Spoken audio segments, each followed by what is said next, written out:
Today I'm going to be verse mapping the passage Matthew chapter 12 verses 33 through 37.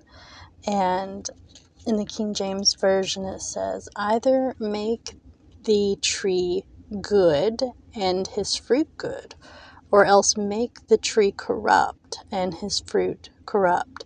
For the tree is known by its fruit.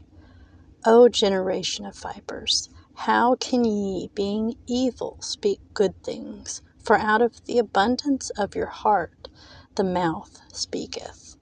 A good man out of the good treasure of the heart bringeth forth good things, and an evil man out of the evil treasure, bringeth forth evil things. But I say unto you, that every idle word that men shall speak shall give account thereof in the day of judgment.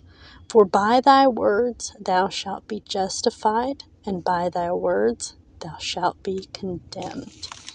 So at the top I wrote down the date in the passage, and then I kind of identified, where is God in this passage? And obviously God is being revealed through the Son of Man, Jesus. And out of his love, he's warning us that our words are important, and he's making a direct connection to our words and the languages that we use and the condition of our heart. And the themes that I put are bearing fruit and being divided against yourself and storing up treasures in our heart and being mindful of our words. And then in the purple box, I'm writing the summary of the entire passage, which in this passage, Jesus has healed a man with a crippled hand, and the Pharisees are accusing him of being empowered by Satan in order to cast out demons and heal people. And Jesus very directly tells them that a tree is known by its fruit. And so either the tree is good and it has good fruit, or it's evil and it has evil fruit. But then he, in the middle of it, talks to them about the words and the words that they're using and what that reveals about the condition of their heart. And he calls them a generation of vipers, which I don't think is a good thing. So he's letting them know that the words that they're using has revealed to him that they have a corrupt heart. And so now in the pink box, I've done a word study and I identified several words that I felt were necessary to look up and help us better understand the passage. So the first word I looked up was corrupt. And that has a lot of definitions, but the most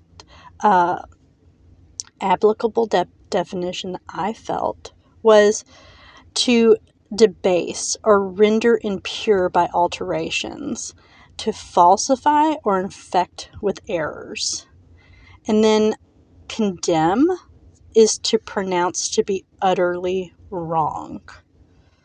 And justify is to prove or show to be just or conformable to the law.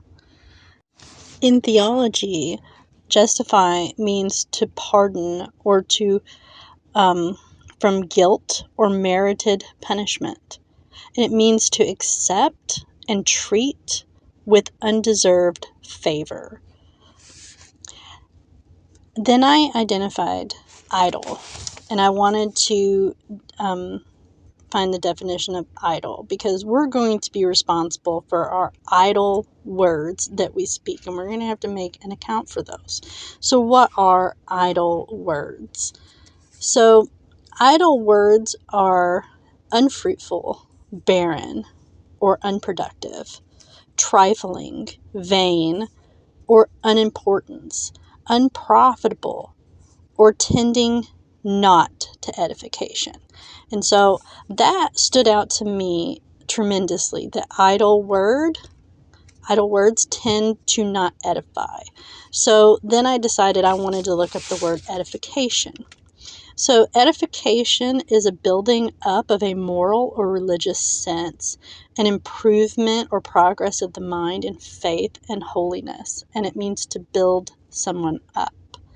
So that means that if we are speaking idle words, we're not speaking anything that improves people or builds them up or increases their knowledge of the Bible or their holiness.